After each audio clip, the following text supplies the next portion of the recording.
বাংলাদেশের রাজনীতির মহান টাইটানিক আওয়ামী লীগ, যাদের স্লোগানে একসময় বাতাস কাঁপত, আজ সেই নৌকাই যেন ভারতের সীমান্তে এসে ঠেকেছে। আর ভারতীয় কাস্টমস বলছে এই মাল আর নেওয়া যাবে না। ছোট হয়ে আসছে আওয়ামী লীগ আর শেখ হাসিনার দুনিয়া। খোদ ভারতীয়রাই এখন তাদের মনে করছেন বোঝা। ভারতের ভেতরে চলছে অবৈধ অভিবাসন রোধে জোরালো অভিযান। তবে এই অভিযান শুধুমাত্র সীমান্ত পথে পাড়ি দেওয়া হতদরিদ্র মানুষদের জন্য নয়, তা প্রকাশ করছে পালিয়ে বেড়ানো আওয়ামী লীগের নেতাকর্মীদের চাপা আতঙ্ক। একটি হিসাবের মতে 1,43,000 আওয়ামী লীগ সংশ্লিষ্ট ব্যক্তি এখন পর্যন্ত ভারতে গিয়ে আশ্রয় নিয়েছেন। তাদের মধ্য দিয়ে রয়েছে প্রাক্তন মন্ত্রী, সংসদ সদস্য, সহযোগী সংগঠনের নেতা, এমনকি কিছু উচ্চ পদস্থ আমলারাও। কিন্তু ভারতের বর্তমানে রাজনৈতিক মেজাজ তাদের দীর্ঘমেয়াদী আশ্রয়ের পথ খুব স্পষ্টভাবেই রোধ করে দিয়েছে। এমনই এক সময়ের প্রবাসী ভারতীয় শিক্ষাবিদ এবং আন্তর্জাতিক রাজনৈতিক বিশ্লেষক অধ্যাপক আসম সোয়াইন টুইট করে বলেছেন, শেখ হাসিনার পতনের পেছনে ভারতের ভূমিকা নিয়ে প্রশ্ন উঠতেই পারে, তবে এখন ভারত নিজেই তার ভার সহ্য করতে পারছে না। আওয়ামী লীগ ভারতের জন্য এক বিব্রতকর পরিস্থিতির নাম। তিনি আরো বলেন, একনায়কতান্ত্রিকভাবে রাষ্ট্র পরিচালনার যে প্রবণতা শেখ হাসিনা তৈরি করেছিলেন, তা আজ তার দলের নেতাকর্মীদের জন্য গলার দড়ি হয়ে দাঁড়িয়েছে। দিল্লি সেই দড়ি কাটছে না, আবার খুলেও দিচ্ছে না।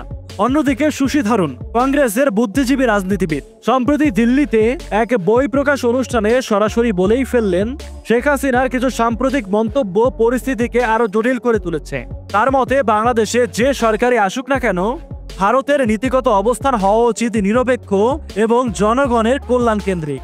তার এই বক্তব্যে পরোক্ষভাবে ফুটে উঠেছে দিল্লির নতুন সংবেদনশীলতা। আওয়ামী লীগ নয়, বরং বাংলাদেশের জনগণের সঙ্গে সুসম্পর্কই ভারতের প্রাধান্য হওয়া উচিত। ভারত এখন কৌশলগতভাবে বুঝিয়ে দিচ্ছে, আওয়ামী লীগ নয়, তারা চাইছে এখন এক নতুন অধ্যায়, যেখানে শেখ হাসিনা এবং তার শিবির এখন শুধুমাত্র অতীতের এক বিব্রতকর শিবির। অনুপ্রবেশ আইন আরো কঠোর করে ভারতের নাগরিক নয় এমন কাউকে আর ঠাঁই দিচ্ছে না নরেন্দ্র মোদী প্রশাসন।